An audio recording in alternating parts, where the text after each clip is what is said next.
think as well, another important point to highlight, Nick, is that Expo didn't have that really awesome native build pipeline that they do Mm, today. So if you yeah, wanted to use third-party libraries like this random Trezor like library to do this operation that was expensive, you couldn't have done you that then. couldn't have done that then. So the best practice at that time was, hey, if you know that you're going to be like wrapping a bunch of native libraries, which we would have probably had to do for analytics and all this random stuff, unless you want to write those themselves, you just roll your own and handle doing the releases and things like that. But now, oh my God, Expo is pretty awesome. So just setting you up to sing the praises of Expo because you're more current than me with working with it, Nick. Yeah, and I'm not even the most, I haven't even used their server-side stuff. But yeah, whenever we rolled that out, it's like since then Expo has, I forget what they call them, like Expo modules or something. Basically, like you can easily write your own custom native module and then still leverage sort of the infrastructure of Expo and like their, cloud-based build tools if you want. They manage like the submission to the App Store if you want. The if you need entitlements, stuff like that. Just like all of like the gnarly sort of proprietary stuff that dealing with like Xcode stuff, or Android Studio stuff. It minimizes the amount of time you have to spend doing that, which is wonderful. And it's you can build on the cloud, which is nice because it's computationally expensive to do those things. So yeah, it's the infrastructure of Expo is great, but also the ecosystem is really solid. They sort of like I don't know how much of it they actually maintain themselves. I think it's largely community based, but you can sort of like if something has sort of like the official Expo seal of approval, it's like okay, this is probably the library I want.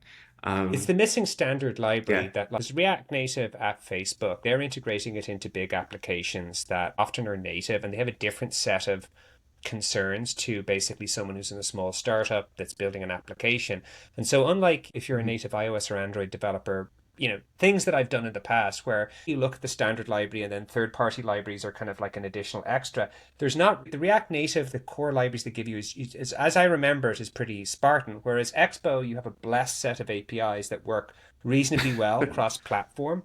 But I think the biggest thing Yeah, that, people don't get going from like a small company to a larger team, which have guided people through that transition is, say CI pipelines. So like if you have multiple people pushing commits, generally on their laptop, a habit that ends up happening is, oh, I only test in iOS because the iOS simulator is much faster than the Android mm, emulator, or I don't test in device and there's device specific bugs.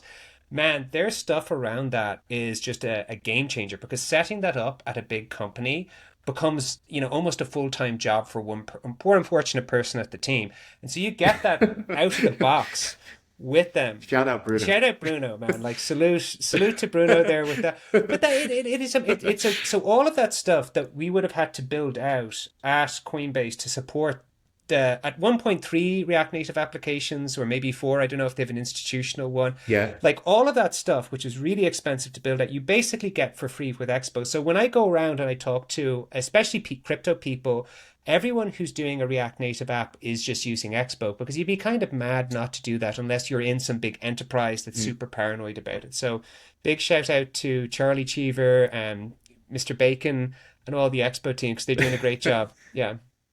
And don't forget about OTA updates, which is Oh yeah. one of the often forgot but killer features of React Native.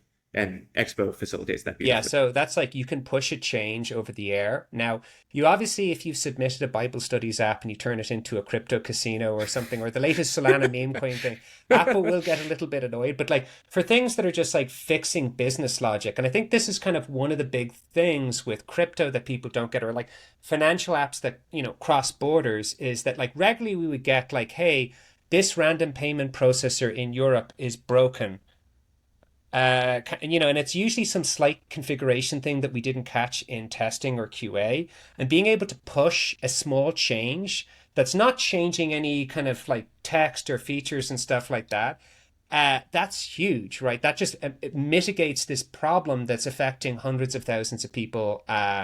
Maybe in Europe, like because Coinbase is used by tens of millions of people all around the world, and it's difficult to catch all of these edge cases, especially in countries where you're not based or you don't have access to a credit card from this particular thing with this particular payment processor. So it's a really really good point that OTA is pretty awesome.